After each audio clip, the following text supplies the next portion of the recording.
দর্শক, কুষ্টিয়ায় বাউলের কে কেন্দ্র করে একটি মব সৃষ্টি হয়েছিল। এই বিষয়ে এই মুহূর্তে একটি ব্রিফিং চলছে। আমরা সরাসরি চলে যাচ্ছি সেখানে।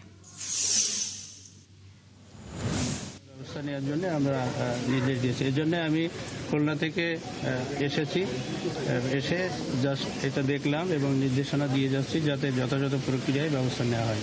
স্বরাষ্ট্রমন্ত্রী ইতিমধ্যে বলেছে যে কোনো ধরনের মহাবাদ তৈরি করা যাবে বা হবে না। এই বিষয়ে আসলে পুলিশের কড়া কোনো নির্দেশনা আছে কিনা আপনার কাছে? না, এটা তো ঠিকই।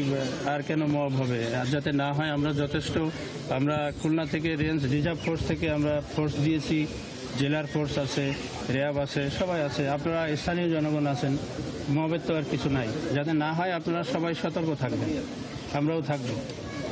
এলাকাবাসীর উদ্দেশ্যে যদি কিছু বলতে, এই এলাকার শান্তিপূর্ণ পরিবেশ পরিস্থিতি যাতে স্বাভাবিক থাকে বা তাদের উদ্দেশ্যে যদি কিছু বলতে।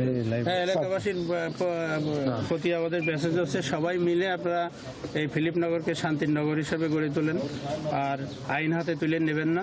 প্রশাসনকে বললে আইন, আমাদের দেশে প্রচলিত আইনে যে ব্যবস্থা আছে আমরা গ্রহণ করব, সেই সুযোগটা আমাদের দিবেন। এবং বর্তমানে এখানে যে সিচুয়েশন তৈরি হয়েছে, আপনারা সবাই মিলে আজ যাতে কোনো মব তৈরি না হয় সেটা বজায় রাখার জন্য আপনাদেরকে অনুরোধ করছি।